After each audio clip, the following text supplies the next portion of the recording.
With Mitch Nellis, presented by Verizon, the #1 network in Milwaukee, on 1250 AM and 105.7 FM The Fan, powered by the Potawatomi Sportsbook, and on the free Odyssey app. It is the Mason Crosby Show, live from the 1250 AM, 105.7 FM The Fan studios, powered by the Potawatomi Sportsbook.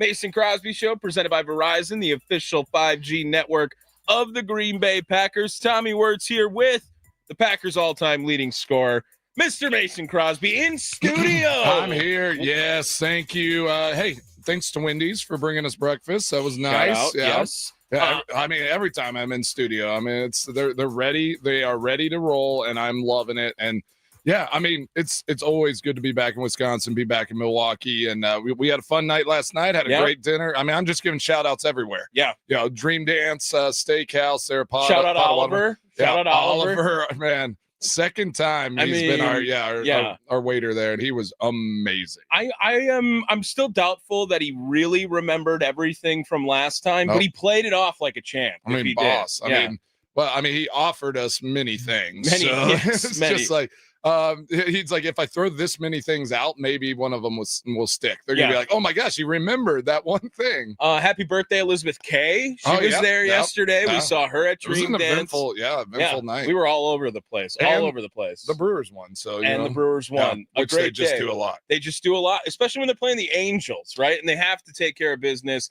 against the Angels, similar to the Green Bay Packers going up against the Cleveland Browns this week, Sunday, 12 o'clock.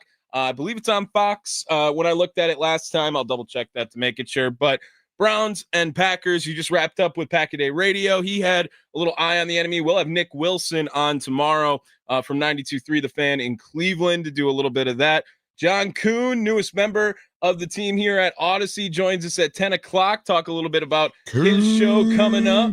And 10:20, we'll have Drew Wagner to talk a little more Brewers baseball as well. But kicking things off, look what I did there. I didn't even mean to do that. You're good at radio. You're good at this. We have Browns, Packers, expectations. Call in with your thoughts. What are you expecting from this week?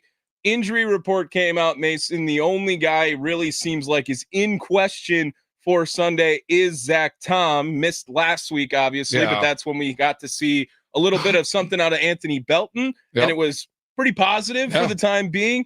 How worried are you about that injury impacting really anything with Cleveland and Green Bay, and what are some of your expectations laying it out right away? Yeah, I mean, I looked at the injury report this morning, and I thought the same thing. I was like, actually, I mean, pretty healthy. Yeah. I mean, I think having a few extra days after that Thursday night game, like that always helps, but this team is healthy. You want to have Zach Tom on the field, obviously, but that's why you built that depth. That's why you got Belton in there. That's why you have Jordan Morgan. Like, you have depth at that O-line position across the whole thing. So if Zach Tom can't play, I don't think it's going to be the end of the world.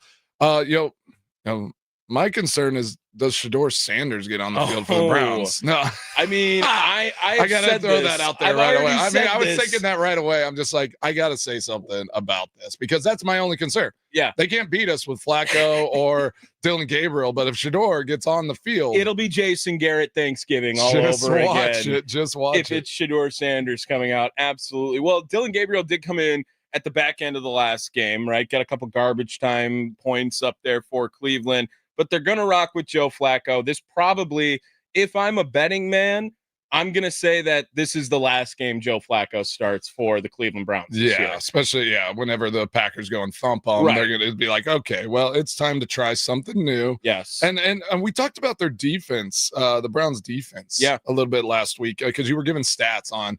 And the Browns are just the only team better in the run? They're against actually, the run? like, by yards, the best team. We did this yesterday here. But how did that? I mean, they gave up 41 points to the Ravens. Yeah.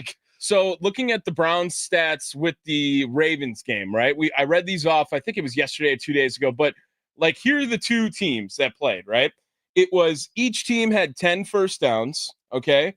One team went 7 for 18 on third down. The other team went 3 for 12 on third down. Yeah. One team had 72 total plays versus the other team who had 53 total plays. One team had 323 yards. The other team had 242. Both team averaged 4.5 and 4.6 yards per play. The Ravens had less in every single category I just said right there, and they won 41-17. Wait, the other side. Yes. Yeah, I'm you sitting weren't there ready. like, okay, that makes sense. Yeah, that makes sense. no. That's why the Ravens dominate. Makes no sense why the Ravens were up that. Now, they did have a defensive touchdown in the game. Like, that obviously adds to something, and there were some turnovers from Joe Flacco, but it makes zero sense. Derrick Henry had 23 rushing yards, and they put up 41 points in the game. And again, the Ravens run the ball. Yes. That's like what they do, right? I mean, and Lamar Jackson's numbers are, they're good. Obviously the 4 touchdown, passes is exceptional, but he only threw 29 times, 225. It wasn't like it was just an air raid, but I mean, must have just been a few big chunk plays and scored touchdowns. So this, in my opinion, when I look at that stat line against a Baltimore Ravens team that runs the ball, they have Derrick Henry, they have Lamar Jackson, like, this is going to be Jordan Love's game. That's what sticks out to me. I'm like, this is Jordan Love's game. It's time to hit Matthew Golden on some of those deep balls, which seemingly will be there because Lamar Jackson threw for 4 touchdowns. So it is time to I was gonna say something, but I mean, okay, all right. I might still. I'll save it. I mean, the Browns' defense is basically number 1 in the NFL. 191 yards a game. The next closest is 230. Yeah, which is crazy. Like, how are they so bad? Well, at football, remember week one, like the kicker, Andre, was it Schmidt, right? Yeah. Like, that's the one who missed the PAT, missed the field goal in that game, and it led to ultimately losing by 1 point to Joe Burrow and the Bengals at the time.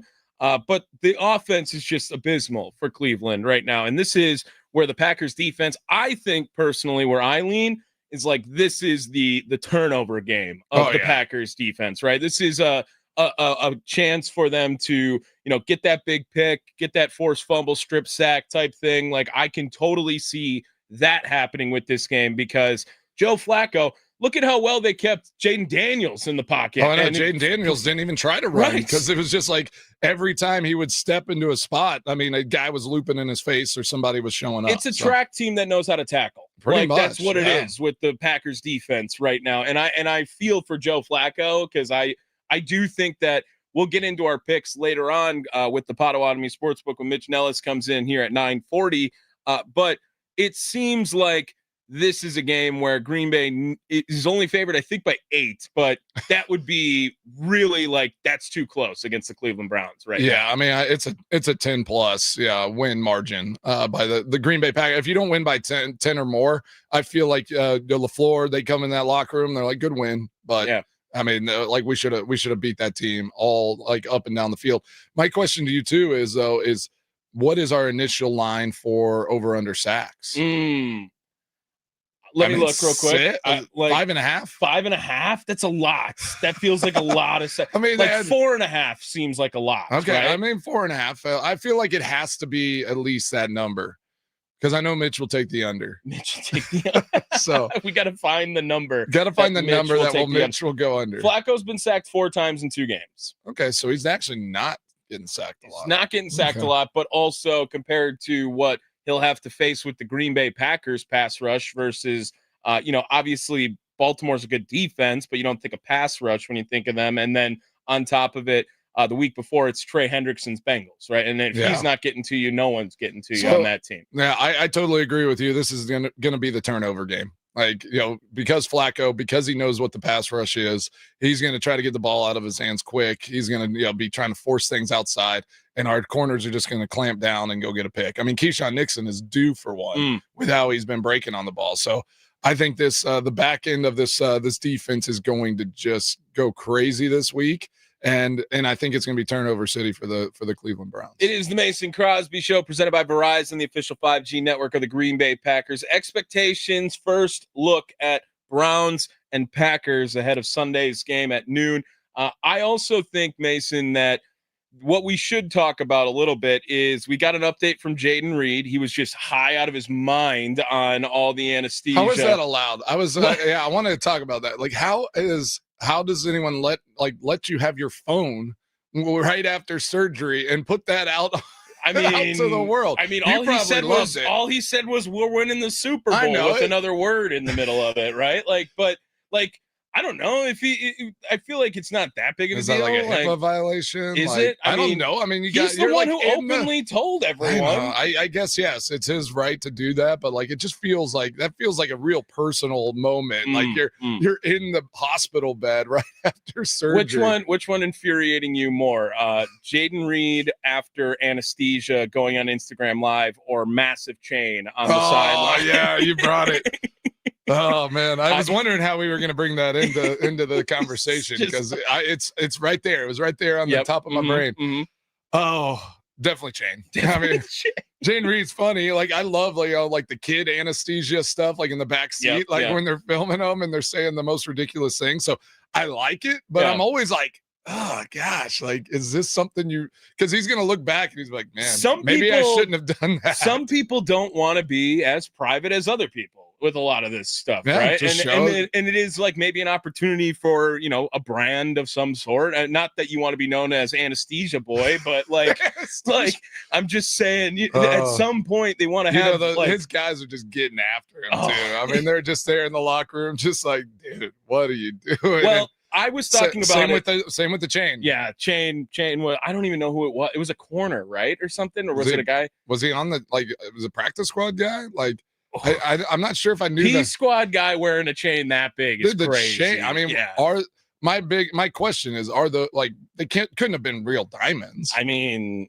what if you're wearing fake chain that big? That's even worse. That would be worse. That's way worse. But if you're wearing real chain that big, you're on like practice squad, or you're not active. Yeah. Like what does that cost? That's like $100K on your neck. Like come on. I mean, wouldn't put it past some people in the NFL. You know what I mean?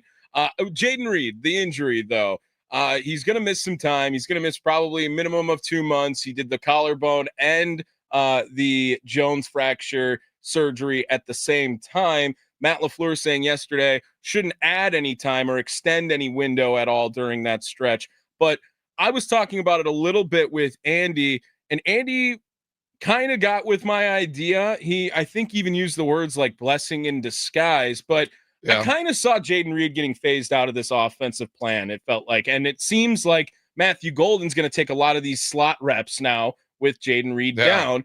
And Matthew Golden couldn't really get going through the first 2 games. Now, it's your first career 2 games. It's not usually an easy stepping stone at the wide receiver position from college to the NFL. But I think that with Jayden Reed out, and now you have this opportunity with Matthew Golden, you got Christian Watson coming in the future. How bad is this Packers team going to miss Jayden Reed specifically for this week and then 2 months down the stretch? I agree with you on some of those things, but also Jayden Reed broke his collarbone catching a touchdown pass. Correct. Like, if there wasn't a holding call, I mean, so they were trying to get him involved in that game on Thursday night. So in that regard, I'm like, I mean, yeah, you're going to miss him a little bit. Matthew Golden has like the best separation score in the league, right? And he has not hit on one yet, which doesn't mean he's not going to. Like, that's a good thing. Like, it's like, keep separating. Jordan Love will find him at some point. And I think if he moves into the slot some, that's going to open up a lot for him as well, because he's going to be able to go across the field, kind of cut in front of those linebackers, make guys chase him, and you just can't. You can't keep up with Matthew Golden. So if he gets in space and they find ways just to get him the ball and see what he can do after the catch, I think that's like the next progression now of Matthew Golden. I think you need to get the ball in his hands, let him get comfortable in a game. Because I even thought whenever he did some end arounds or he did some things on that Thursday night game, like he made some moves, and then you could almost see some frustration. Like you could tell he wanted to get more, or it just wasn't like good enough for like his expectation, which is a good thing. It's like he's demanding a lot out of himself. So and it's funny. I heard something from Jordan Love, like, just like in training camp, he like wasn't ready to like say like, yeah, like Matthew Golden's going to be the guy, because they were just like, is he going to get more opportunity? All that. The frustration you see, like, everyone's going to get opportunities. The frustration you see, though, you're saying is like it's him on himself. Like, this isn't any sort of like it's him on himself. Yeah. Which is like, again, I think that's a good thing for a young player where like I could just see it like in his body language whenever he'd make a move and it just didn't work, and like he got tackled a little like sooner than he was hoping, or it just the play didn't develop the way he was wanting it to. Like you could tell he almost like tap his helmet and he's just like, oh man, like all right, I just want more. Sure. Right. And so yeah, I mean, inevitably Jaden Reed, one of the top receivers on the team is out. So Matthew Golden has to be one of those guys to step up and step into those roles. I mean, you got Dontavian Wicks and Dobbs playing really well right now. Yeah. So you put those guys on the outside and let Matthew Golden just do some of the dirty work underneath. And on top of it, they're trying to get Savion Williams involved in some sort of fashion too. We've seen in his little wildcat quarterback. Just needs to get his cleats right. Yeah. Just get those cleats right. They want to get the ball in his hands, see what happens. Yeah, he's electric. They think he's a ball in the hand kind of guy. Whatever works from there, do that. Did you hear this clip from Rasheed Walker yesterday? He spoke with the media. Dominique Yates, a good friend of the show. We've had him on the Milwaukee Journal Sentinel, posting this audio, but talking about this mindset and expectations with the Green Bay Packers in 2025. I feel like it's been clicking. I feel like we've been playing pretty clean.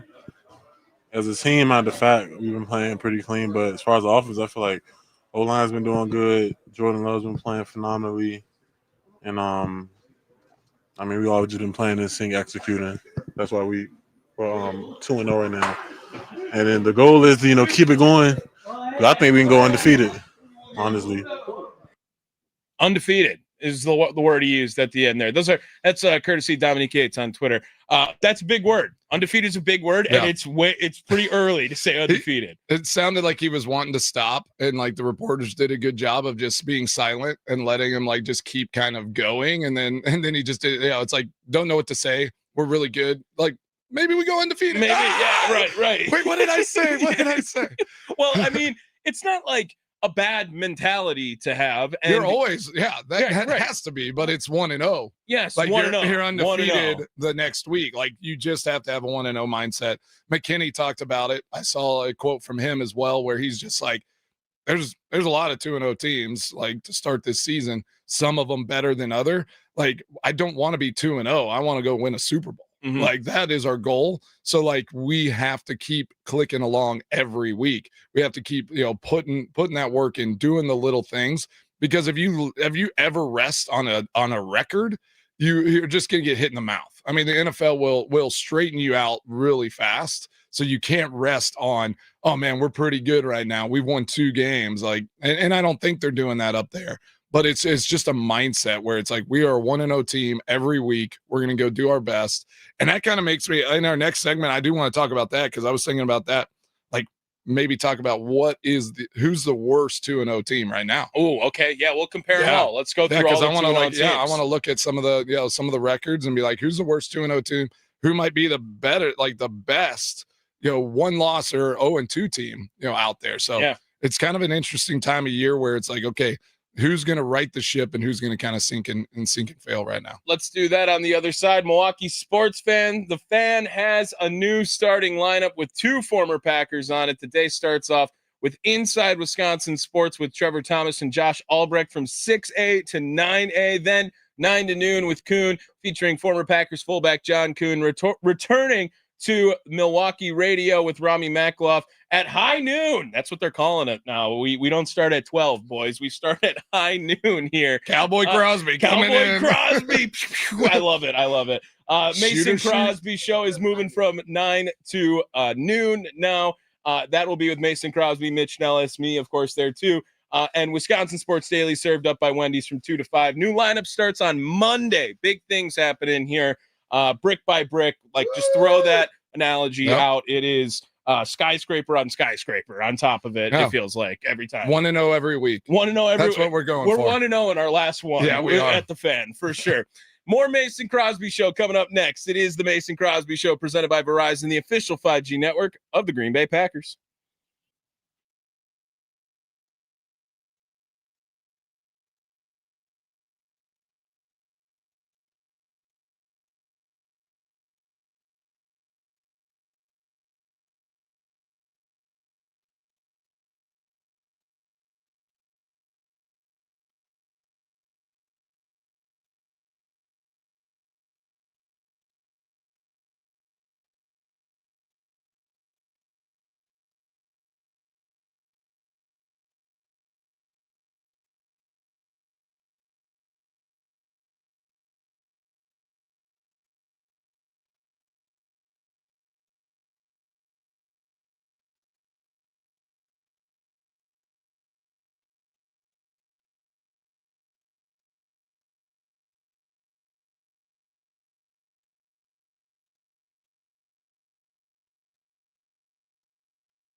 It's the Mason Crosby Show, presented by Verizon, official 5G network of the Green Bay Packers. Tommy Wirtz in with the Packers' all-time leading scorer, Mason Crosby. Mitch Nellis, join us for our picks in the next segment here. We're going to talk about the rest of the NFL, the rest of these 2-0 teams now here. Mason Crosby, I have a list here of the NFL standings. And yep, I'm looking at it too. Fun fact, every division has an undefeated team.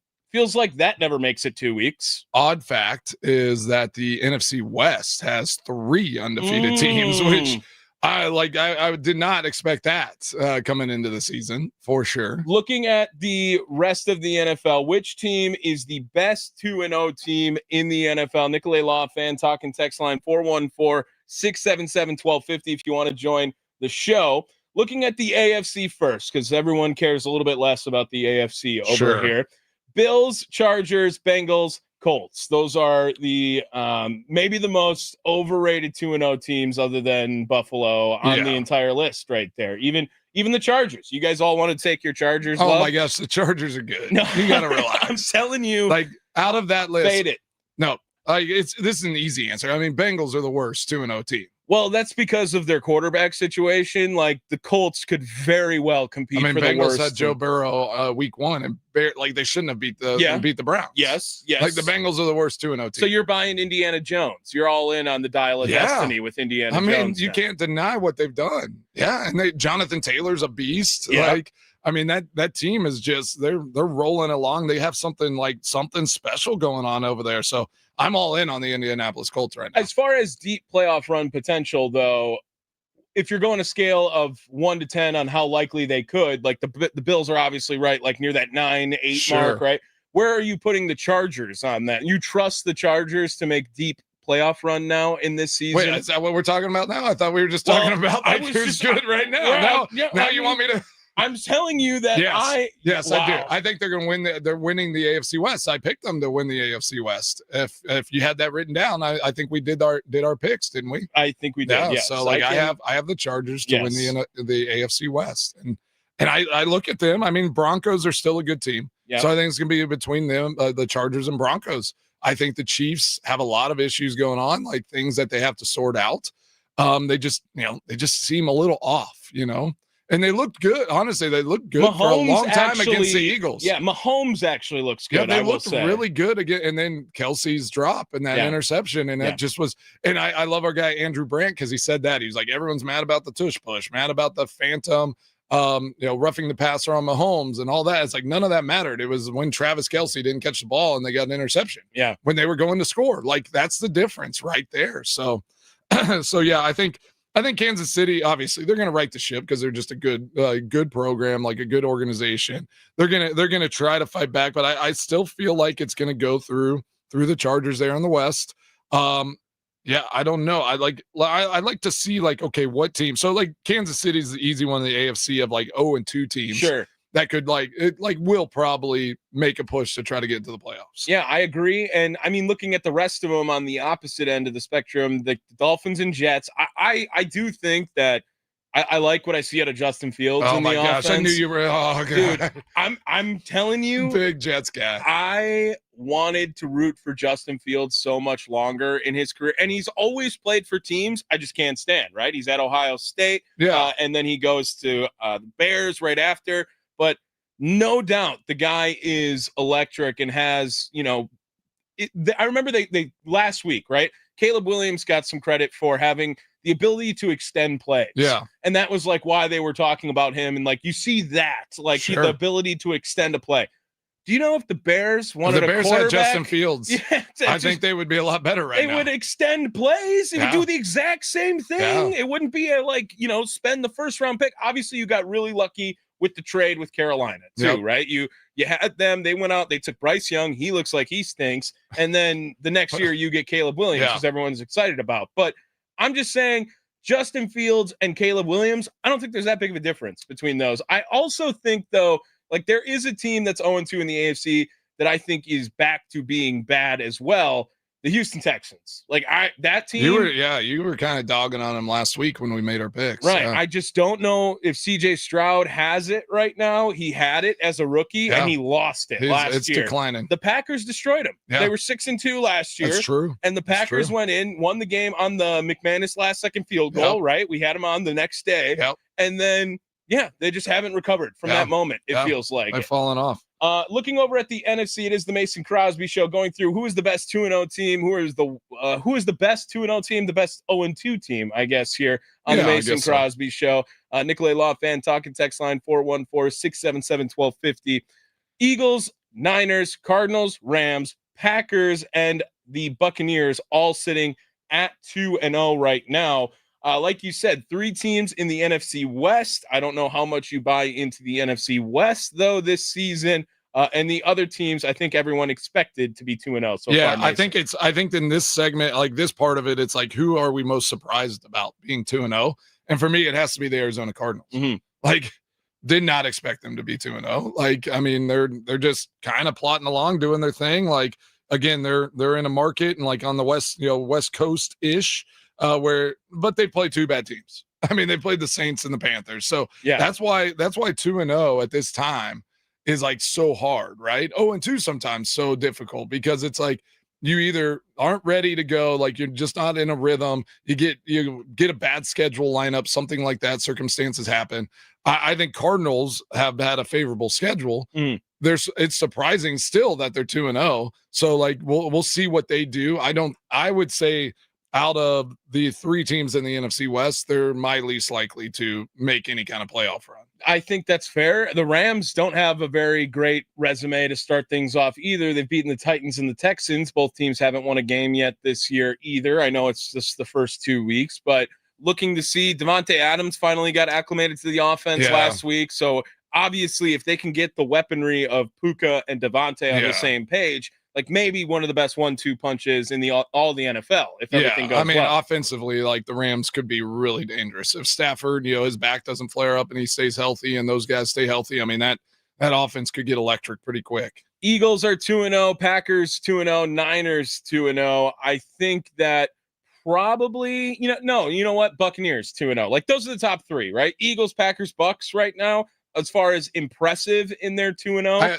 Okay, yeah. So question there, like, who would you take, 49ers or Buccaneers right now? Buccaneers, as long as Brock Purdy's not playing too, right? I mean, because he's banged up. I would say 49ers with their guys, like the injuries, the things, like luckily they played the Saints, last week because they didn't have, starting quarterback. They don't have Kittle. They're kind of dinged up, and so to go and play the Saints, and I mean, they won by 5. It's not like they throttled them. So Seahawks, they could be a decent team, but like they beat them as well. So I would say the 49ers schedule lines up. They play the Cardinals, so it'll be good to see this week. Like, all right, who's better between Cardinals, 49ers, who come, kind of rises to the top, and we'll kind of see that matchup unfold this week. But I would put the Buccaneers over the San Francisco 49ers right now for sure. Just the Falcons look pretty good. I mean, Vikings might be bad.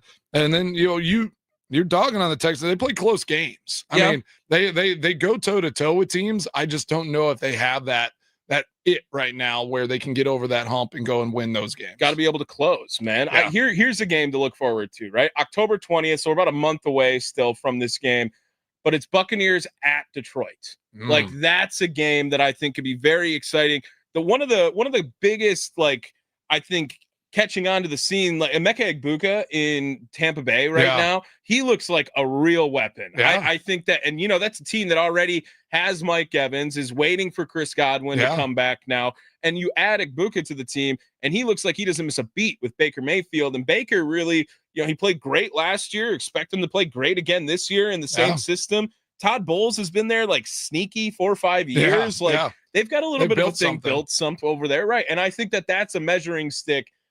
Again, not to get too far ahead of it, like the Buccaneers have to play the Eagles before that. They have to play the Niners before that still. Their schedule's tough. Seahawks and Jets upcoming this week. But I want to see the Buccaneers-Lions game in Detroit on the 20th as far as measuring up where I think either one of those teams go. I think that's a totally like direction altering game for whoever wins that game this season. Yeah, the interesting thing about Baker Mayfield is I saw some numbers. Since 2023, he has like the best quarterback numbers in the league. Yeah, like he's first. He's ahead of Josh Allen. He's the best quarterback by numbers in the league since 23. So, like, think about that. Cleveland Browns again. It's like you just couldn't get it done. This guy goes to Tampa and is just, he's a competitor. He does like all the right things. And you talked about Mbuka, like against the Falcons, he went to him in the end zone to like make the big play to go and and win that game. So yeah, they are dangerous. They're scary. I feel like they're playing pretty good defense as well. So that is a team to watch out for sure. Green Bay Eagles, they're gonna be playing here in a little while, and like, what is that date? I just gotta, should know it off the top of my head. I have it right here. The Packers will play the Eagles on November 10th. November 10th. I mean, every game before that, like, it's hard to look that far down the way and not think Packers record's going to look awesome at that point. I mean, they got Cleveland this week, Dallas the week after that, the Bengals with no Joe Burrow, the Cardinals, who, remember the Cardinals last year, that like Packers, that was one of the more dominant wins of the season last year. Yep. Pittsburgh, the Aaron reunion, Panthers, Pittsburgh. And then it is Eagles, Packers, November 10th. Like, that's so far away, but it really feels like what's happening until that game right now. And I don't want to think too far ahead on Green Bay, but I feel so confident about this team week by week if you break it down before that moment. Yeah. Football Talk on the Fan, presented by Paramount Plus. You can't count on much these days, but you can always count on Sundays with the NFL on CBS and Paramount Plus. Stream your local NFL game live every Sunday all season long, starting at just $30 for your first year, $250 a month. Visit ParamountPlus.com/NFL to get started today. Do we want to get to our picks? Let's get to those picks. I didn't send them out to you guys, but it's the NFC North and the Badgers. Okay. And then pick your own game. Yeah. That's what we're doing this week. All right. Picks coming up next. It is the Mason Crosby Show, presented by Verizon, the official 5G network of the Green Bay Packers, live from the 1250 AM 105.7 FM The Fan studios, powered by the Potawatomi Sportsbook.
It's time for the boys' weekly picks. Hear who they think will win the big games this weekend.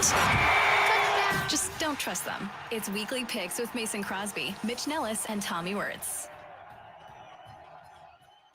Ladies and gentlemen, boys and girls, children of all ages. Hi, everybody. Good morning.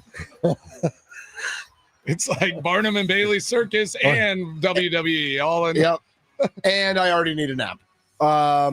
I heard you guys open the show. Nap time. Fun times last night. Good stuff. Happy For birthday, sure. Elizabeth K. I know. That was awesome. We tried to get some Sparky stories, but we couldn't. We will at pull some it out point. of them. Yeah, we'll get them at some point because for those of you who don't know, Elizabeth K is married to a former roommate of Sparky, and so we got to get. We're going to get some of those inside information. Oh, Tommy, hold on. And a former fan employee, Eric. Yeah. And back in the day. Should we get to some picks? Let's get to some picks. I will still read. You know what? Read our records. I don't even want to read the records. No, you got to read the records. Mason Tommy. Crosby currently in the lead at 7-3. Mitch Nellis, you are the 500 man, 5-5, Right. while I sit at 4-6. Just wanna get you guys a little comfortable. Yeah. I'm not worried. Mason will blow this by having to pick the Badgers. Does the loser have to get a tattoo? Is this another I tattoo? tried this, and you both were like, absolutely not. I'm not doing Well, that. I don't do tattoos. Right, so neither does he. I can do something else. All right, ear piercing. Oh, That's Yeah. way worse. way worse. No, because you can just take it out. Oh Right. no, but that's gonna hurt. I had my ear It pierced. doesn't for hurt. My kids got their ears. Yeah. My 10-year-old man. got her ears both, yeah, pierced. both my girl. I mean, Relax, I had Tommy. my ear pierced for like 10 years. I like you it. really? I like an ear piercing bet, and then Do you know my favorite? Let's just do septums. I had at a- that point. Let's relax. I had a dangling like Boston Red Sox, the Sox logo. no, you didn't. I did. Oh my god, Mitch, save some women for the rest of us, Nellis. All right, like that. I got my one. I'm good. Yeah, You can have the rest. I looking got at my our one. picks this week. You know, absolutely. I mean, I love it. I love it, Mitch. I love it too. I wish I still totally buy it too. Yeah, I Let's know. I want to see it. picks this week. Do you want to start with the Badgers just so we can go right to the NFL after that? Sure.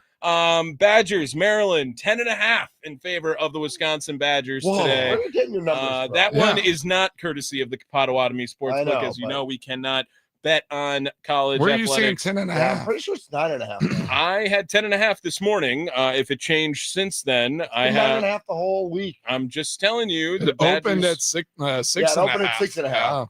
Yeah. I see 9.5. Yeah, it's 9.5, bro. I 100% right here on the first one. It What- says 10.5. What first right one? What? here. It's the FanDuel one right here. I have Really? 10.5. All right. Yeah, I don't know if you want 9.5. I'll give it I usually go 9.5. to ESPN. Okay, I'll give it 9.5. You want 9.5, guys? I mean, I think 9.5 is the more widely accepted number. Okay, listen, I'll take the Badgers. Yeah, so will I. Not. I'm taking Maryland. Wow. Yeah, Yeah, easy. I'm Gosh. actually waiting for them. Like, I'm doing this out of spite so I can look dumb and be wrong after buying into 1 week. So I'm going to take the Badgers. Ugh. Mitch has the Terrapins. Mr. Crosby. Gosh, Maryland hasn't played anyone like I had in my mind. I'm so torn. I want to keep rolling with my Badgers, but I'm not sure. But I'm gonna stay with the Badgers. Okay, Yeah, yeah. you know it. I mean, I think they can win this game by 10. Oh, you know plus. what? Tommy is right. At FanDuel, it is 10.5. Across the board, Yeah, I can it's- read. Right. Across the board, it's 10. So ESPN has it 9.5. FanDuel has it 10.5. Every other casino has it at 10. Okay. So I- I'm so what do taking. we wanna do? I'm taking Badgers at 9.5. 9.5. I would take Maryland if it's over that let's go 9. because I think it's going to be a 10. We'll I keep think it's a it 10 9.5. point game. All right, 9.5. I want those 10. Okay. Okay. That's 10. Yeah. Well, seriously, I mean, I think they can beat them by 10, but I'm I not think sure. I think Maryland can win by 10. I don't hate that take, Mitch Nellis. I do not. I do. I'm taking the Badgers to look at what happens when I try to not be smart. Yeah. And then the Badgers do that. Good luck So, with that. Good luck with Now we can go back to the Potawatomi Sportsbook. please. Potawatomi Sportsbook, courtesy of our betting odds for this game.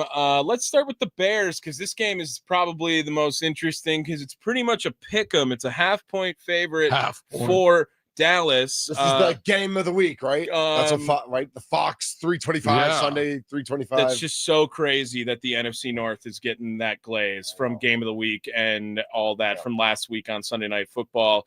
Crosby, you want to start us off with this one? Yeah, I mean, I feel like this is the Crosby Bowl. I mean, this is Your Cowboys. two favorite teams growing up, right? What, the Bears and the Cowboys? Oh gosh, get One out of of here.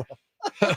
No, I'm taking the Cowboys. Yeah. I mean, with like Right. who's favorite? Bears are favored by half a point. No, Cowboys are favorite. Cowboys? Right. But it's, All right. I mean, pick the winner. It's a pick 'em, right? If I it mean, ties, you lose. It's Cowboys. Yeah. I mean, like, Mason's right, Tommy. It's Cowboys. I agree. I tried to You're not trust gonna them. go with the Bears? No, I Oh, tried to come on, trust you them love the 2 Bears. weeks in a row. How are the Cowboys not favored by a field goal here? I don't I understand. don't understand. Yeah. Okay, It's a bad will line. Brandon Aubrey outscore the Bears? That's really the Oh. question, because He he might. could just Well, like. I don't know. With the Bears defense, the Cowboys might get I mean, the He touched. might- Cowboys might- almost lost to the Giants Bears last week. are Sure. Brandon But they Aubrey. scored. What is this stat? Brandon Aubrey kicks for more like yards than the Bears get on offense. Ooh, Oh, I okay, like all that. right, yeah, we'll add up all the made kicks. Yeah, we'll, exactly.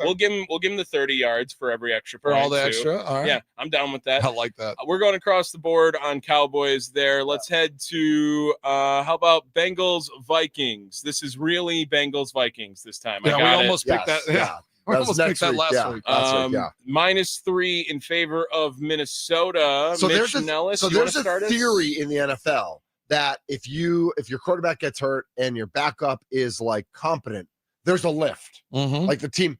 The problem Browning's good. here is that both teams have this situation. Yeah. Browning and Wentz. Yeah. I actually like the Vikings here. I think the Vikings are a good football team. With Carson I think Wentz. JJ's terrible. I think Carson Wentz is good enough to win a game. I don't. Hmm. Jake Browning's not. I'm a more Carson Wentz guy than a Jake Browning guy. So if it comes down to quarterbacks for me, which I think Minnesota's probably a little bit better than Cincinnati anyway, I am taking the Vikings -3. Oof, I do not know where to go with this game. Jake Browning torched the Vikings last time he played them. To be fair, it's I don't like know what that means. Over 300 yards in the game. When was this? I don't know, like a year or two ago, something like For that. what team? For the Bengals. Yeah. When did the Bengals play the Vikings last? Well, you know, it's It's got the to be NFL. 4 years ago. No, was it's not that 2 long years ago ago. 2 because years ago. Yeah, because that's when Burrow was They out. had- okay. yeah, and Yeah, so nice. I think that No. the Bengals stink though. So I'm gonna go with Minnesota as well, and I hate it because Good, because Mason's taking the Bengals. I can see I it in his don't eyes. know. Oh, you were I was thinking about hoping it. he was going to take the Bengals. Yeah. so that you could go with the Vikings. Well, I mean, as I'm looking at it, I'm just like, if they were playing in Cincinnati, I would take the Bengals. Right. But playing in Minnesota, Yeah. I like Vikings stunk, and they held the Falcons to field goals Yeah. for the most part. I think it's tough to go play in Minnesota. I'm going to take the Vikings as well. man, I'm looking for some variety here, guys. Some variety. No, I'm just picking everything y'all do so that Defense I just for the rest of the stay year. on the get win a column. 2-game lead and then pick against yourself the entire time. Yeah, that's the strategy of the Hey, Crosby. you know, that's the Crosby. 5 is the spread in Ravens Lions. The Ravens favored by 5 in that game. Does that seem like a lot? It does seem like a lot. I am kind of leaning Baltimore. It's in Baltimore on this one, but I just, I'm going to go with Ravens. I think that the Bears are a bad team, and that's what the Lions took care of business against a bad team, and then maybe wanted to send a little message to Ben Johnson that it wasn't just his offense, it is our offense in Detroit. Oh, nice. I'm going to go with Baltimore on this one. I'm going with you. I'm picking the Ravens. Ooh, okay. Yeah. Nice. Yeah, especially in Baltimore. I like where Tough this place. is going. Yeah, tough place to play. I think Lions obviously found a little offense, but Ravens have a defense like maybe not as good as the Packers right now, but their defense is really good. So I think they're gonna handle the Lions pretty well in this one. I'm taking the Lions. Mm. I think the Lions hang. I think it becomes kind of like the Ravens-Bills game, just a high-scoring shootout. The teams go back and forth, and so I think it ends up being like a 4-point game. Ravens probably win, Okay, but I'll take the 5. you'll take the 5. Yeah. Okay, I'm down with that. Not just to be a contrarian. I mean, I was torn. Yeah. Now we go to our solo game. Pick whatever you would like off of the website of the Potawatomi Sportsbook. So whatever I like. I mean, Yannick Sinner's on the table every week, it feels like. No. So if you want, how interesting is Thursday night of 12 being the spread against the Miami Dolphins, the Buffalo Bills today? Yeah. That's crazy, Yeah. right? That's a big one. I am going to go away from that though, because I just hate the big spread. I'm going to take. I have two that I really like. I'm going to go the Eagles 3.5 on the Rams. I think the Eagles send a message this week. I think they are still a good team. I'm going to take Jalen Hurts and his Philly boys over 3.5 to cover over the Los Angeles Rams. A couple of 2-0 teams. Okay. Okay. I'm trying to figure out how mad I want Tommy to get at me. Tommy, how mad do you want to get? Dude, if you pick the biggest table tennis favorite, I swear to God, Mitch. Yeah, do it. You know who I'm picking? The 18-time wins in a row when he's on the mound. The Milwaukee Brewers to beat the Angels tonight. Let's go. You did this, Crosby. Yeah, this is your fault. This is your fault. I never would have gotten on football. I would rather win with integrity than the way you guys are doing it week in and week out. I have another one if we want to go away from that. No, absolutely not. No, this is a message we will send to Mason Crosby that Brewers to win outright tonight. I got it. Yeah. Okay. Do you want my other actual gambling hint that I got yesterday from Frank Schwab, who actually makes picks for Yahoo Sports? No, I like Brewers money line. No, I'm not going to root against it. Can I share it with people just to share? Sure, or should I wait till Mason makes his picks? So you share. You share. All right, real quick. The Las Vegas Raiders played the late game Monday night. They are now traveling to Washington, D.C. to play against the Commanders. There are always issues with the 3 time zone travel. That's not there. If you look at the long history of gambling in the NFL, teams going especially west to east to west too sometimes, but west to east, it's a tough travel, especially on a short week. The Commanders are 3.5-point favorites.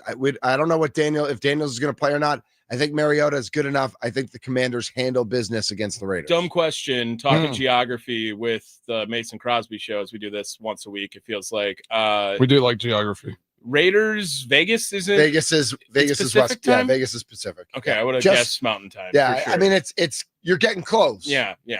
Because you drive straight up to Salt Lake City, and I'm pretty sure Salt Lake City is Mountain Time. All right, but it's just it's just there. Mason Crosby, your solo pick of the week. That's a good question. Yeah, good question, Tommy. I'm doing this one, kind of in the name of the story we talked about on business. This is on business ethics. I'm picking this on business ethics because the AP voting does matter. So I'm picking them on the Miami versus Florida game because of that. What was her name? The AP pick lady. Yeah, I remember Haley something. Right? Haley, Sawyer. Yep, Haley Sawyer. So tell me, I see seven. I see 7.5. Is that different on that game for Miami and Florida?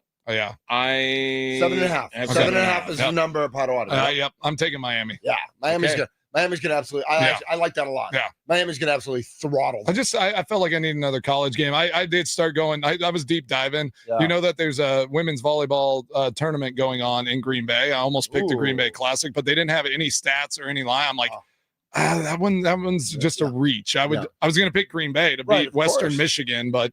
Which I don't know. They might have a good volleyball team. I just don't know. When you wake up tomorrow morning and they beat them 3 sets to none, you're going to be like, oh, man, I should have taken UW Green Bay. The Fighting Phoenix. The Fighting Phoenix. Last pick for our weekly picks before we get out of here. It's Green Bay 8-point favorites, I think is what I had as of recent for the Green Bay Packers. 8 points, kind of a lot, but kind of feels like the Packers should be way better than the Cleveland Browns. Did Andy's guest scare you at all today, Tommy? About how? No, Andy's guest sounded depressed. He did definitely sounded like that was really tough to have to cover the Cleveland Browns. But he did talk about how their defense was. Their defense is solid, but you just rocking out there with, geriatric Joe. I don't know what else is going on. Yeah, I mean, I'm taking the Packers. We're taking the Packers. Yeah, I mean, we got to take the Packers. Until they screw us on a spread too, right? They've covered both games now, and I think that against Cleveland, why not continue? Yep. No doubt. 33-14. Ooh, okay. I'm gonna go 24. You think they're gonna score that many? I do. 33. I think it's a Jordan Love game, but I think there's gonna be a pick 6. I think Jordan Love's going to throw 2 or 3. I think the defense is going to get a lot of turnovers and give them short fields a lot. 24-10 Packers. Okay. Yeah, I'm thinking 31-8. So It's going for No. 2. I like Yeah. it. Yes. So and I have that they're up like 33-7, but then Cleveland scores a touchdown at the end to get to 14, like they've done it all. Oh, previously. yeah. Garbage. That's why I gave them 14. Garbage time. Yep. Yeah. Shador. Shador's gonna have comes in. Shador's gonna have It's a his fourth time. quarter. They Are gave there, Dylan the fourth quarter last week. It's They're gonna have Shador Shador time. the fourth It's quarter Sh- this week. I mean, if Potawatomi Shador sports Sanders was team. starting this game, my pick would have right, been it different. might go the other way. I'm wondering if they Packers would have be favored by Shador 29. anytime touchdown odds here. Anytime. Over How many at, Shador jerseys? Raheem Sanders got me way too excited. I was like, What did we decide on over under sacks? Because we Oh yeah, what let's were go you guys- 4.5. 4.5. 4.5's the over under. Yeah. Well, That's a lot. that's a lot. Yeah, and we That's why I actually said- said that's let's why I pick said a number Yeah, that look at him, Mitch his would eyes take. lit it, Yeah. No, you gotta go the under. All right. Yeah, We'll go yeah, over. I'm going under. Yeah. I'm gonna go It's a over. lot. They're gonna, Joe listen, they're Flacco gonna hasn't actually been sacked a lot, but Right. I think they're gonna get after. he might be geriatric, but he knows how to get rid of the ball. Yeah, Like, but he's- if he doesn't get sacked, he's throwing picks. Oh, yeah. So that's right. And you're right. That's what I'm counting Yeah. on. I'm counting on happy feet. Yeah. And like as much as he doesn't want to get sacked, he doesn't want to get hit. Yeah, Like, they're he's gonna old. they're gonna have a basic plan. And They're he's gonna be trying these the little out routes, and Keyshawn Nixon's gonna jump under one of those and, Quay- and take it to the house. Quay's gonna drop one right to him too. Yeah, He's yeah. just it's gonna come right to him. Yep. He's gonna drop it. All right. Those And are then our picks. And then the next play, Edge is gonna have a pick six, and the whole time just look at Quay and be like, "That's how you do it, Quay." Isn't that how- You're calling for Quay to drop a pick six? Yes. Okay. And then Edge, the next In his play, face. gets a pick six and taunts And Quay. then taunts the whole Quay into time. the end zone as Yeah, he's running in, holding the ball exactly. in front of him. I Right, like that. yes. I like that. Wrap it up. Kuhn's next. Kuhn is next. All right. Yep. Sorry. I had my mic off. No, and it's then- okay. Hoon is next. Yes.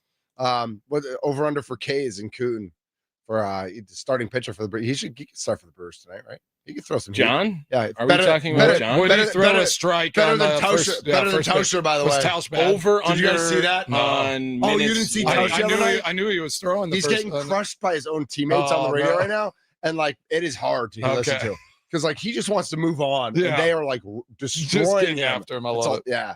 This is the Mason Crosby Show. We are presented by Verizon, the official 5G network of the Green Bay Packers. Brand new lineup starting on Monday. One of those new teammates, John Kuhn, will join us next here on 1250 AM 1057 FM, The Fan, free on the Odyssey and iHeart apps. We're in the Fan Studios, powered by the Potawatomi Sportsbook, where everything is delicious.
A Super Bowl champion. The Green Bay Packers have won the Super Bowl. The Packers' all-time leading scorer. A game winner for Mason Crosby. It's time for the Mason Crosby Show with Mitch Nellis, presented by Verizon, the #1 network in Milwaukee, on 1250 AM and 105.7 FM The Fan, powered by the Potawatomi Sportsbook, and on the free Odyssey app. Yes, sirs. Welcome into hour number 2, and ma'ams. Welcome into hour number 2 of the Mason Crosby Show, presented by Verizon. I'm Mitch Nellis, a.k.a. Thunder. Tommy Wirtz is here, and the kicker is here, Mason Crosby. Yes, sir. Yep, we're waiting to get John Kuhn on. As he's just a busy man. Absolutely. But yeah, once we start the new lineup next week, I was just thinking, it's just kind of like the old days. He's gonna run the ball. He's gonna get it in. Maybe get in the end zone. If he doesn't, then we just come in and clean it up. That's what we do. As a field goal kicker for all those years, and we're apparently starting at high noon every day. So we'll see what that looks like. We might have some exciting things for you. I will say that the second best Packer special teams play to happen on kickoff belongs to John Kuhn. Number one, obviously, Mason Crosby forces fumble on Cordy P. But when John Kuhn caught Randall Cobb, that was sick.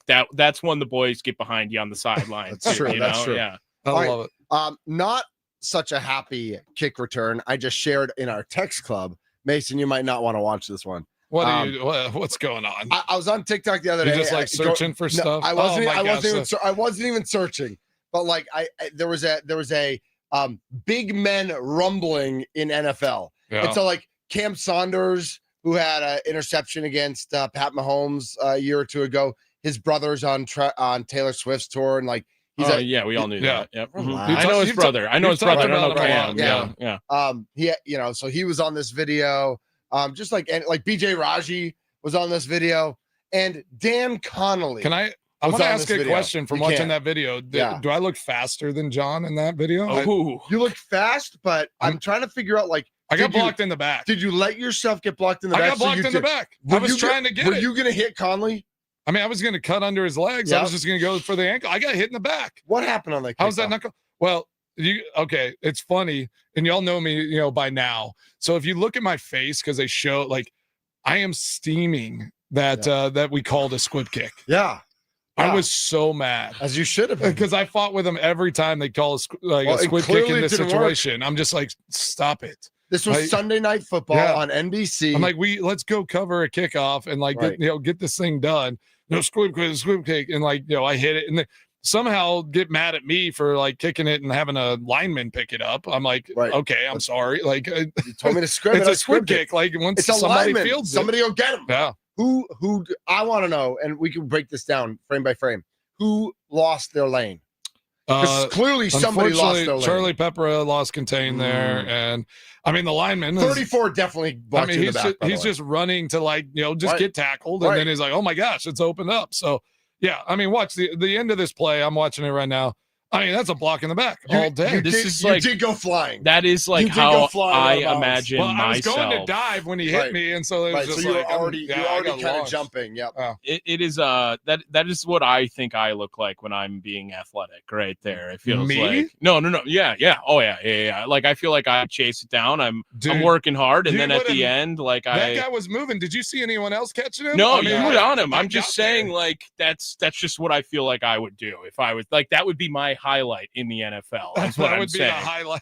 It's just maybe getting blocked in the back and thrown out of bounds. Take a good angle there, and then all of a sudden, I'm all about angles. I was always really good at taking pursuit angles. Well, I mean, you kind of have to be, right? If you're a little bit less athletic than the rest of the NFL. That's where we go. Well, I'm not saying. Okay, sorry. I tackled some pretty athletic guys. I am not doubting your athleticism, and you topped me by a million on the charts of athleticism. You played in the NFL. I get it. But as far as the other people in the NFL, you tackled and forced a fumble on Cordy P, you're way less athletic than Cordy P. Sure. I always appreciated them underestimating me as well. So, yeah. And you use your angles to your advantage. It was just an angle. Yes. It was an angle play. I'm I'm not going to exert myself. I know I can't catch these guys in a foot race. So I'm going to get to a spot where I'm in the right position. Because yes, there was no way I'm catching like a real returner in any kind of open field situation. It was always like, all right, if I'm not going to stick my nose in there, I better be in a spot where I can get an angle and at least make the guy cut back or slow him down so somebody else could tackle him. That was always my mindset. Got a little smarter with it, as I got older. Early on in my career, I was always kind of sticking my nose in there, getting down a little too far, and it was like got dinged up, hit Devin Hester too many times. Right. Yeah, like. Again, and you don't really want to hit an offensive lineman, do you? Obviously, no one wanted to hit that guy. Right. I mean, it's like, who wants to and tackle you watch that him, guy? there's like a wave of like 4 guys who over pursue, take themselves out of the play, and it's like, then they finally get back into it at the 4-yard line. Yeah, it was not good coverage. No. Yeah, To be fair, that was bad ball. You only have 5 less tackles than John in his whole career. Oh. And 1 more forced fumble. John never forced the fumble. Who's the athlete now, actually? Who's My the bad. athlete now? NBD, right? No big deal. No big deal. Yeah. Yeah, I wish I didn't have as many tackles as I did. I mean, that's not a good stat for me. You started off What in tackle hurt the 07 with most? 5, Yeah. and then you never got to that number. I was again. aggressive. Yeah, Do you I have was a tackle aggressive. that you remember that hurt the most? That like you hit somebody, but you got up and you were like, oh, I thought man. I dislocated my hip against Dallas, against Pollard. Pollard was the returner. Really? Yeah, and I got So this wasn't that long ago. No, that like- was 2019. Yeah, you were probably too old for tackles at that point. Well, I mean, actually, unfortunately, I got dinged up that year. Yeah. I got blindsided against Denver. Like went in like blindside head, the kicker, head over jerks. heels. He came off of a double team. I don't like that. Flips me, and like I'm like, where am I? Yeah. Like, what just happened? And then it was the same year against Dallas. I come like fit like kind of in the hole, and Pollard's running full speed, and I kind of over pursued, and so I tried to get back, and I slipped a little bit, and my Did you trip him? No, he his knee went right into my hip. And I'm like laying on the ground. I'm like, I think I'm broken. Yeah. I was like, I'm never kicking again. Yeah, exactly. And I just want my mommy. I want to go home. I want my pinky. I want to go home. Molly always loved those. She was like, oh, great. I'd see him laying on the field. Like, I can't imagine the wives and the families of like these other guys, like the guys that do just take shots over and over. So on the over pursuit, like this you had with Pollard, but like I'm guessing from time to time a kicker will try to get the correct angle, but like a guy will cut back or whatever. Yeah. It like, how is it not like just like instincts to stick a leg out?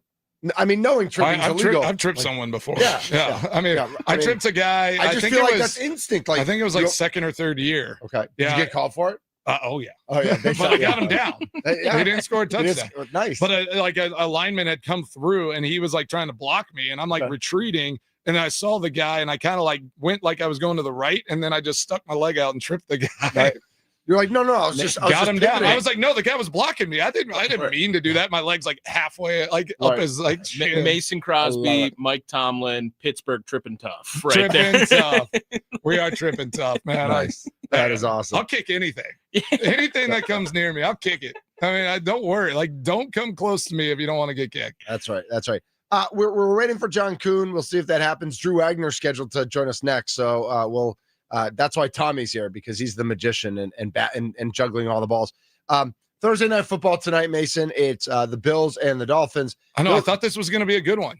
Like, to start to see, I'm like, Dolphins could be exciting. They're always kind of electric on offense. Yeah, they can do some things. Not so much. They're trash. Do you think McDaniel even makes it through the season? Do you think they fire him? No one thinks he makes it. Like, it is almost.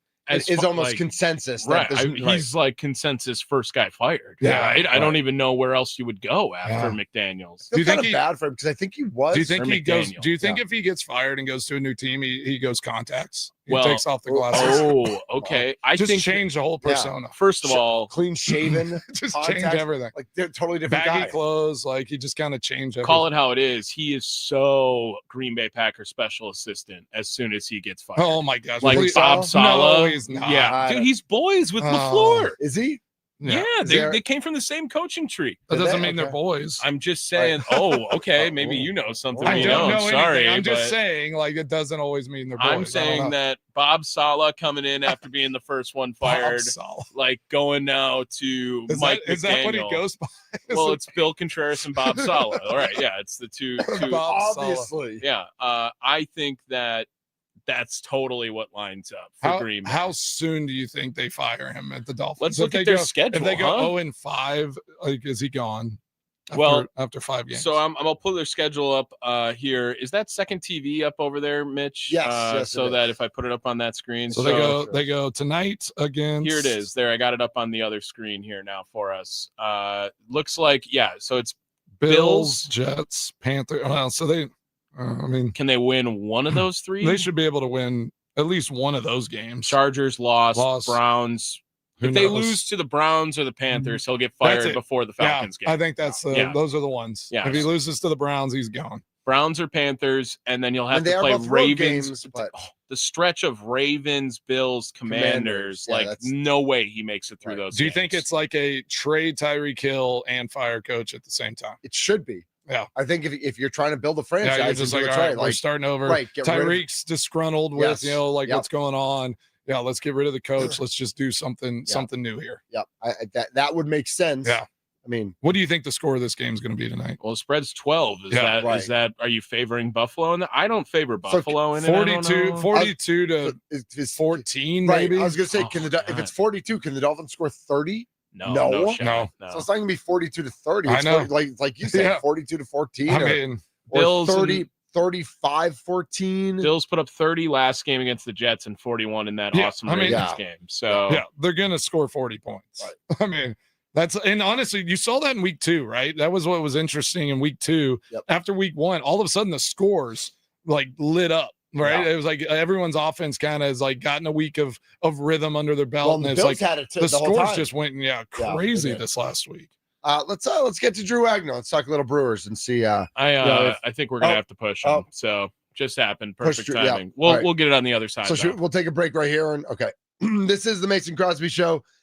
We are presented by Verizon, the official 5G network of the Green Bay Packers. John Kuhn is next.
This is the Mason Crosby Show, presented by Verizon, the official 5G network of the Green Bay Packers.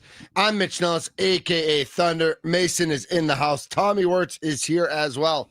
And joining us now, once a teammate, again a teammate, in the house, our starting fullback, number 30, John Kuhn. Good morning, John. What's up, fellas and guys? I'm so happy to be back on a team again. I'm more than happy to jump on with Mason again. It feels good to break that brethren bread once upon a time on the football field, and now talking football. And it's really good to hear Mason on all those Potawatomi commercials. Goodness gracious. Yeah, well, hey, we were at Pato last night, and all we heard was John Kuhn. I mean, tell us what your fullback platter is. I mean, that thing looks pretty intense. I think Mitch Thunder Nellis wanted to have at least 2 of them, but I wouldn't let him. I know he's trying to watch his figure. I am. You're over there crushing it. Just every 5 minutes, it's like, hey, this is John Kuhn in the house. So, dude, Well, it's awesome. so good to have you on board. It's awesome. I couldn't imagine when we were playing that we'd end up on the same radio station, doing this whole media thing. But it's awesome that we get to be on this show, on this station, and build this thing up together. It is going to be awesome, and it's going to be awesome because our freaking teams are awesome right now. The Packers and their start to the football season, the Brewers making this run into the playoffs. What a magical season they have had. And then the Bucks, Miles Turner coming over, a lot of changes there, hopefully going in the right direction once again. So we got a lot of great stuff to talk about here, Mace. Heck yeah, Johnny boy. We were talking about some old memories too. These guys decided to send me the clip of when O'Connelly returned that squib kick to the goal line, and I still hold true that I got blocked in the back. It was a cheap shot. It was dirty. I still feel the ailments from it. So I'm thinking about filing a grievance at some point against that. But some of our fun memories.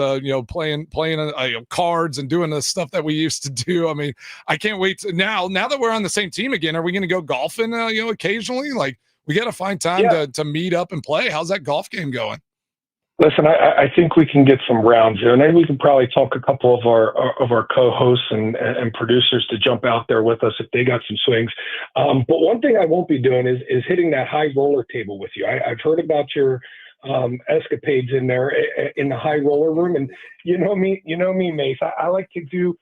Give me the $5 hands. Give me the $5 blackjack. I'm not doing those big boy here. $5 blackjack. Come on, Johnny boy. Black chips only with Crosby. That's right. Black chips only. Yeah. I get a little reckless. Maybe some green. Who sent you the Dan Connolly clip? Who was that jerk? That was Mitch Thunder Nellis. He is John, the jerk of jerks. I am. So John, I was buried. I was in one of those TikTok rabbit holes, and I got a video from my For Me page or whatever of like big dudes, carrying the football. So of course BJ Raji's on there because that's one of the most famous touchdowns in Packers history, at least of recent years. He's in there. Cam Saunders from the Saints was there. A bunch of big, just a bunch of big dudes. And then I see Dan Connolly, and I didn't think anything of it. And at the very end, I see Mason like taking the angle to make a tackle and just goes flying out of bounds as number 34 from the Patriots basically picked him up and threw him out of bounds. Hey,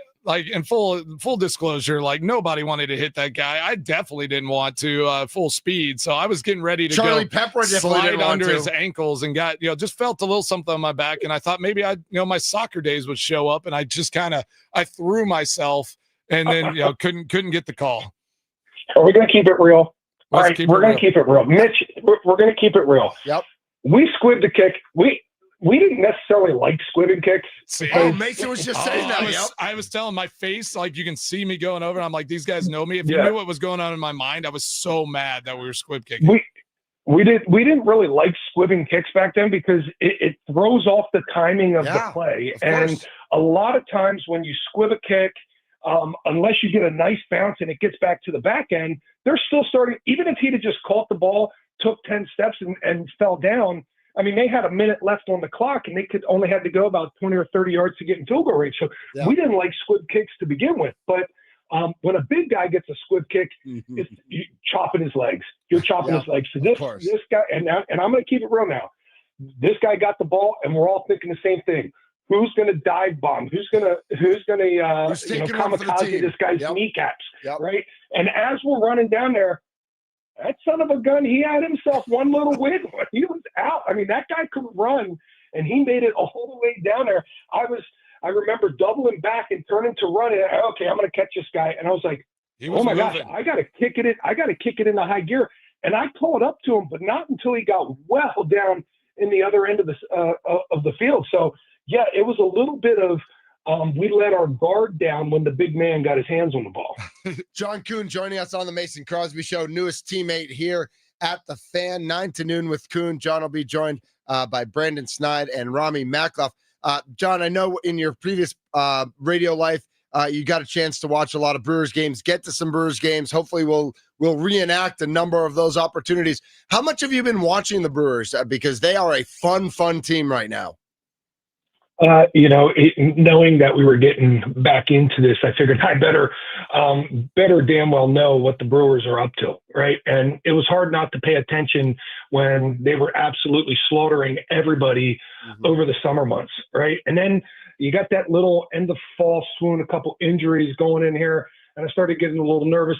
But man, Pat Murphy, and I know this because I got an opportunity to meet Pat a few years ago throughout the first pitch, and I got talking with him about how if I played baseball, I told him he would be the manager that I'd want to play for. And I love that. And he looked at me and he said, "It's because I started as a football coach." I don't know if many people know that.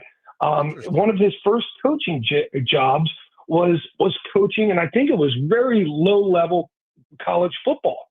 And that's how he first got into coaching before he started becoming a manager. And I told him, I said, well, you can tell that you've done this because you got that grit, that toughness, that desire that when you're talking about a team like Milwaukee, that's what they're built on. That's how they win baseball games. And, it's just so fun to see the bats come alive, to see Christian Yelich's year, to see him back up to where, he is once again. Just the farm system with the pitching and how they always have an answer. It's magical. And now we're all just sitting here, sitting on bated breath, waiting for the playoffs to start. Cause we know, hey, this is probably our best shot at this in a very, very long time. Yeah, I totally agree. It's been, man, what a fun summer. I've watched more baseball this summer, John, than I have in a long time. And the Brewers just kind of keep bringing me back. They've just been so exciting, so fun to watch. These guys give me a hard time about some of my Badgers takes. So I don't know if you've been watching, much with the Badgers. Obviously, we were diving deep into the Badgers basketball last year, talking their football program. And I predicted before the season they could get to 7 wins. There is a pathway to that. What do you think about this Badgers football team and what the expectation should be for the rest of the season? I would temper expectations. Hey, this NIL era that we live in right now, especially with Big Ten games starting up, it's tough. You got teams like Ohio State and Penn State and Michigan, and they're dealing with NIL contributions upwards of $40 million, and the Badgers just don't have that, right? So because of that, they're missing some blue chip players that they may have gotten in the past. I love Fickle. I love all of his demeanor. I love his personality. But I think the hire of Phil Longo a couple years ago set them back. Yep. And now they've been reeling, just trying to play catch up ever since that hire. I think he realizes that wasn't the right call for a Wisconsin football team to try and do the air raid. And now they find themselves really behind the 8 ball. It's like when you get old in a roster in the NFL, Mason, and you got to revamp that whole thing and change it over. It takes a couple years, and unfortunately, I think it's going to be hard for the Badgers to get bowl eligible this year. Yeah, I think we're on the same page there, John, because it's everything would have to go right, and it seems like it's not on that path at least through 3 games. Well, they have to win this game tonight, or this weekend, weekend, yeah. because it's just like if you don't Maryland's beat the one of those teams, games you have to beat. Yeah, if you don't win the games that you are supposed to win, then this thing just goes off the rails. So yeah, they have to get it done this weekend just to have any hope for a bowl game this year. Absolutely. Yeah.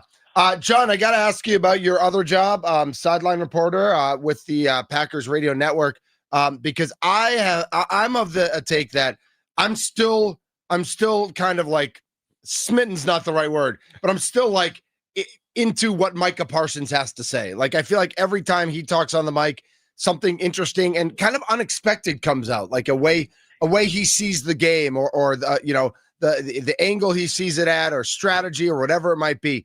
What have you learned from Micah Parsons? Well, there's 2 sides to what makes him so interesting, right? Number one, he is an incredible physical specimen that also has the mental makeup of that combination is a gold jacket player. That's no surprise there. But when that person walks in and starts talking, it's amazing what comes out of their mouths, because when they start breaking down what they see and how the game's going to work and how things are going to go and their drive for the game, that's something that we all as fans and former players love to hear, his passion and his emotion. And then there's the side that where he just came from, there's no bigger lights.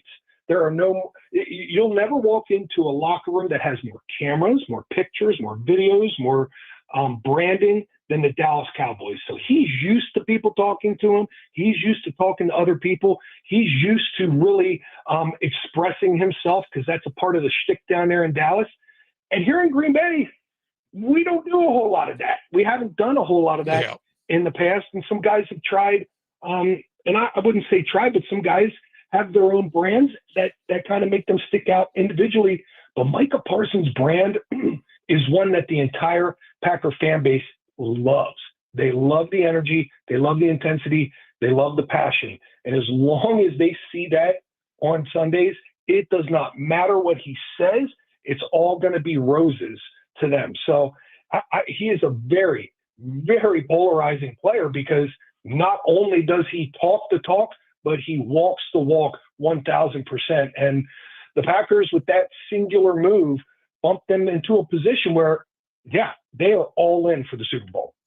Yeah, it was a unique situation, in our time there in Green Bay. It's just like, okay, like what's that piece? Like, can they go get something? Like, what are they looking for? The draft and develop, was a huge part of our time there.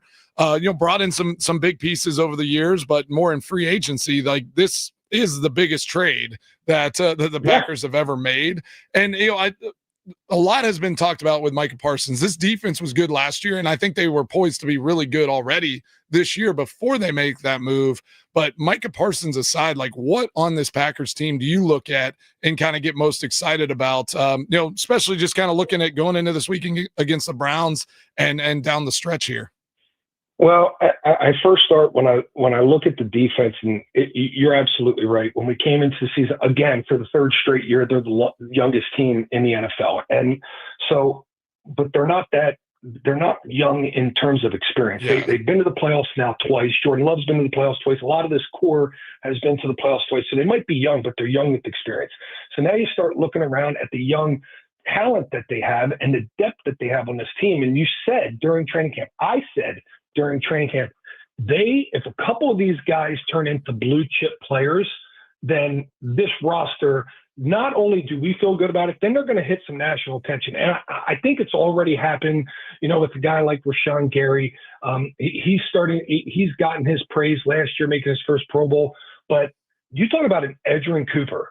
That's a guy who now he should be within the next 2 years an all-pro linebacker in the NFL. You look at Tucker Kraft, who I believe is the best all-around tight end in football.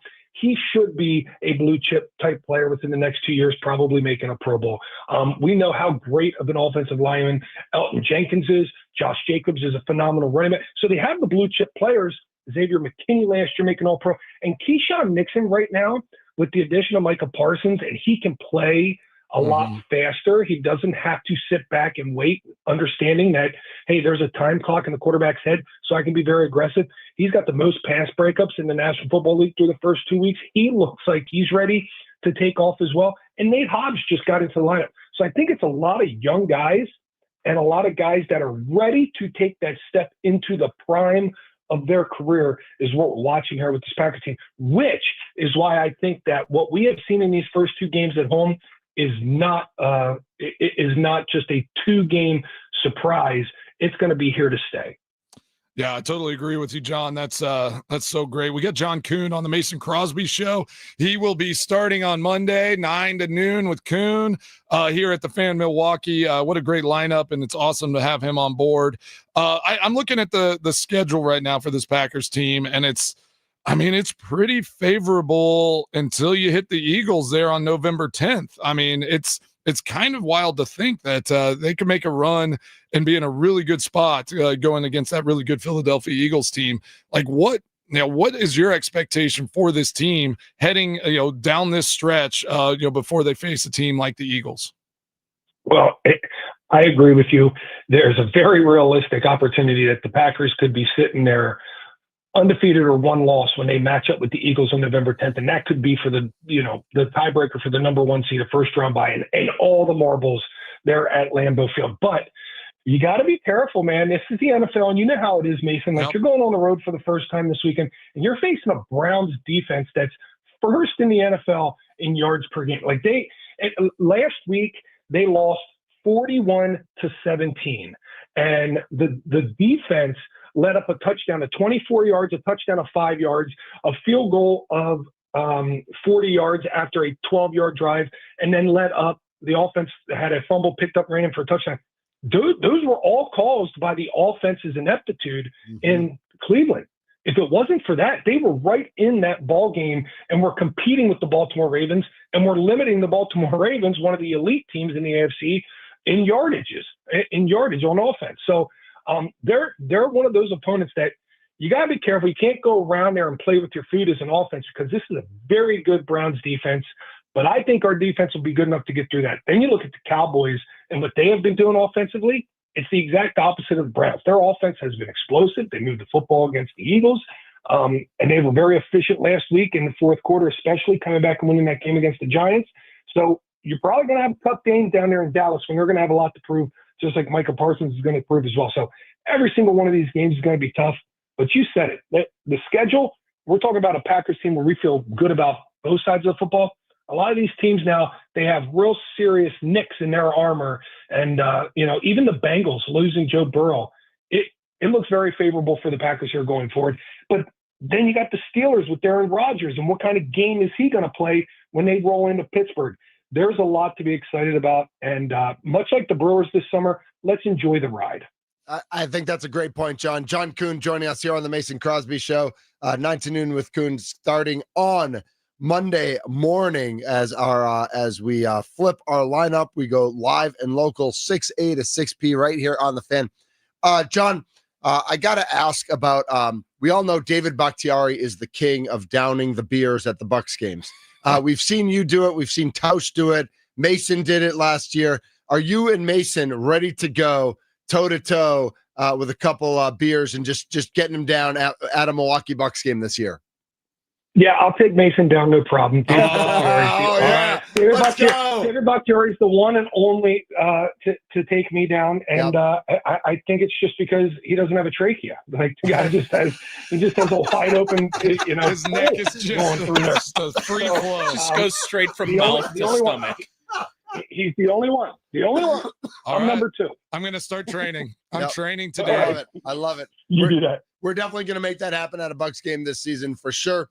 John, absolute blast. Super excited to be for this whole new revamped lineup, to be teammates, and for you and Mason to reconnect, and we're just gonna have a blast together. So rest those vocal cords. I know you got to work over the weekend, but we can't wait to tune in Monday morning at 9 a.m. sharp for John Kuhn, Rami Makloff, and Brandon Snide, 9 to noon with Kuhn.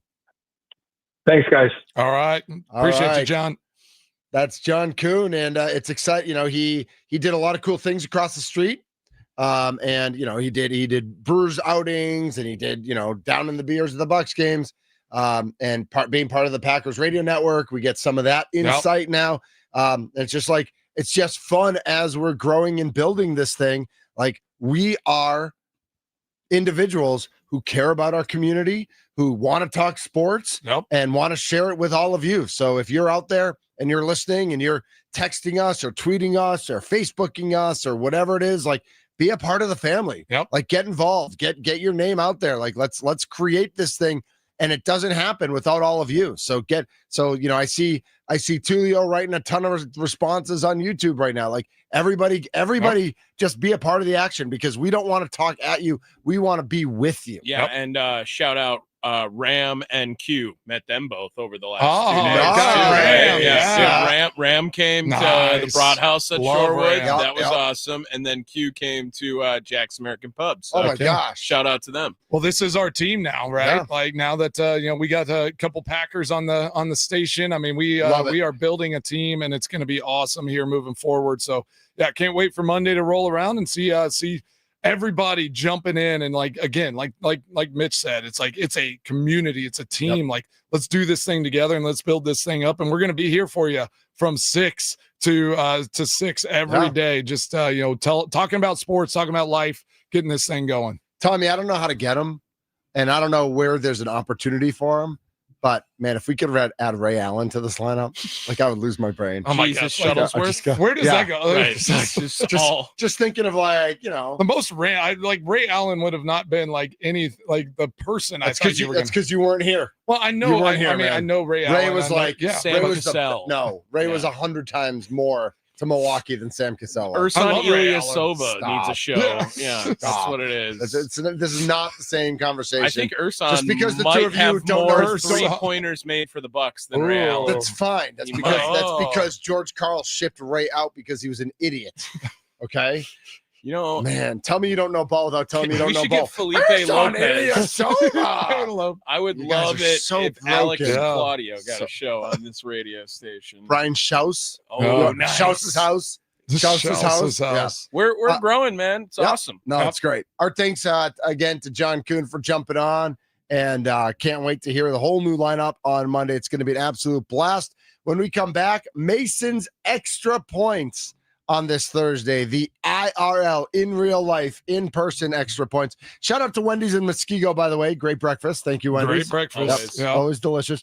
I tried the new coffee. What I forget what it's called now. It's called sugar with coffee. Yeah, sugar with coffee.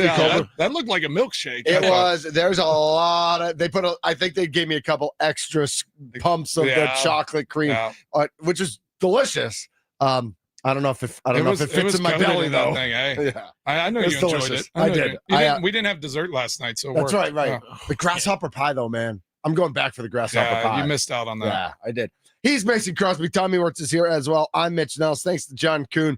We will wrap things up with Mason's extra points here on the Mason Crosby Show, presented by Verizon, the official 5G network of the Green Bay Packers. Bum bum bum bum bum bum. Go.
What's on Mason Crosby's mind today? It's time for Extra Points, powered by the Potawatomi Sportsbook on the Mason Crosby Show with Mitch Nellis on 1250 AM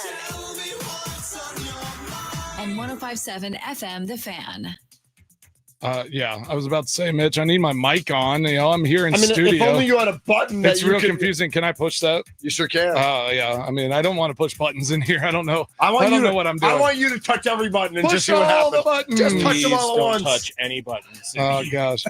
Tommy. Why you got to Come bring us down, on. man? Yeah, we had a great dinner last night. Why are you so... It was an awesome dinner. Shout out to Dream Dance. Yeah. It was Oliver, so good. the Yeah. team. The couple from Delaware. That's right. Originally from Yeah, Appleton, who were like a little smitten with you. Delaware Packer Yeah. fans. They were really excited. Do you get a lot of requests of like, can I just take a picture of Of you? you? No, Yeah, wait, those wait, are always you. weird. That's Yeah. weird. Those are weird. Like you're Like, zooming. and I was we- like, our group or like... And I we don't know, said just- to her, like, do you want to take a picture with him? She's like, no. No, just I like know.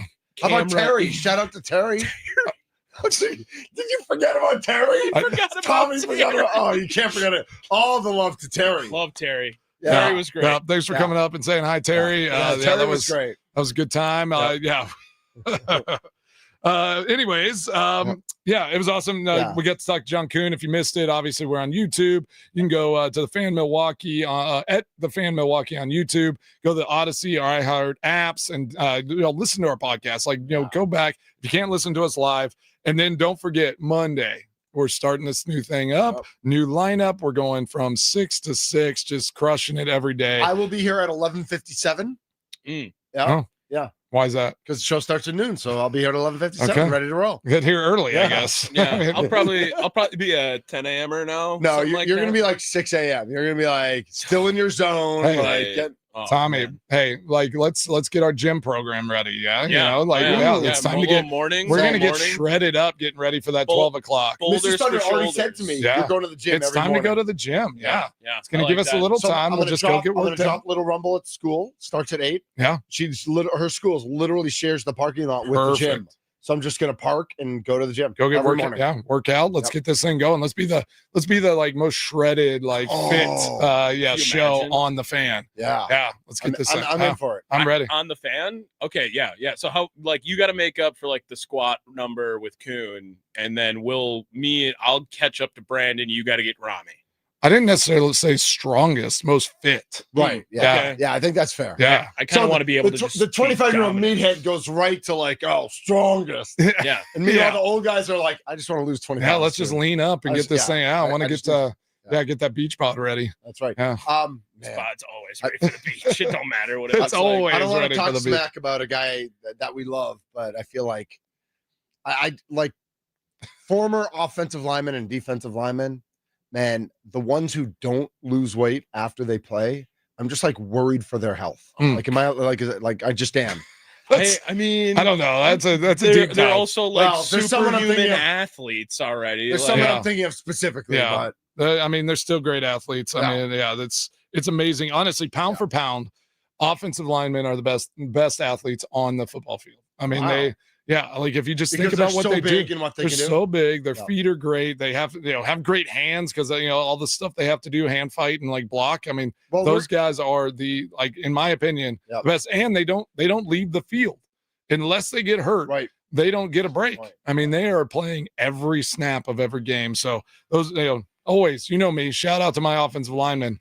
That's my extra point for today. Yeah. I don't know if it's National Aaron O-Lineman Banks Day, said he'll but play. they're Zach the Tom's best. not sure. That's what Yeah. they said yesterday. So yeah, Aaron Banks seems like he's probably going to be somewhat limited for most of the year. It's just Yeah, I like think they're going to so. kind of give him some vet days every week. So don't glad we gave him $77 million. don't expect. I mean, like being on the injury report is just Right. it's just I something know. you have to do now.